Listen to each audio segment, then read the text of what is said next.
আমি করব পাঁচমিশালি সবজির ঘ্যাট। এই জন্য আমি এখানে 5 রকমের সবজি কেটে নিয়েছি। কুমড়ো, পটল, আলু, পেঁপে, আর এখানে আছে সিমের বীজ। এই সিমের বীজ দিয়ে আমি এই সবজিটা রান্না করব।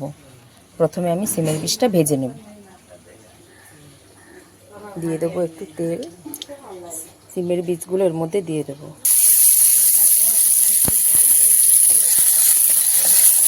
সিমের বীজ ভাজা হয়ে গেছে, আমি তুলে নিয়েছি। কড়াই গরম হয়ে গেছে, এবার আমি এখানে দিয়ে দেবো সর্ষের তেল। ফোড়নে দেবো তেজপাতা, শুকনো লঙ্কা আর 5 ফোড়ন। ফোড়নে আমি এটা দিয়ে দেবো।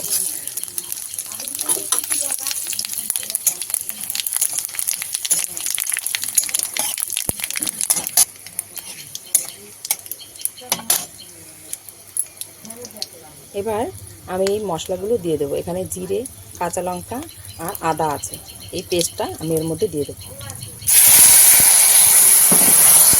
দিয়ে দেবো স্বাদ মতো নুন, দিয়ে দেবো পরিমাণ মতো হলুদ গুঁড়ো। মশলাটা আমার কষানো হয়ে গেছে, এবার আমি সবজিগুলো দিয়ে দেবো।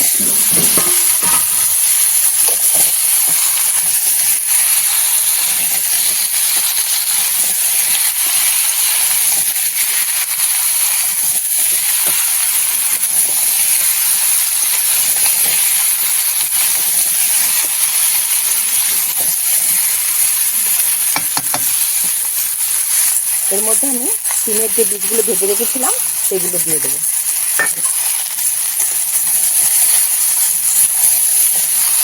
সিমের বীজ দিয়ে এই সবজিটা করে খেয়ে দেখবেন বন্ধুরা, দারুণ লাগে।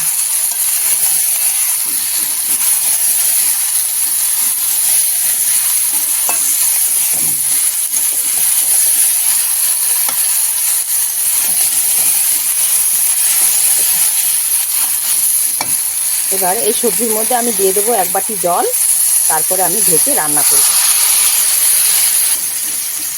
এবার আমি ঢাকা দিয়ে রান্না করব। দেখো বন্ধুরা, সবজির ঘ্যাট আমার একদম রেডি। এবার আমি এখানে ধনেপাতা দিয়ে দেবো। এখানে আমি দেবো ধনেপাতা কুচি, আর দেবো 1 চামচ চিনি।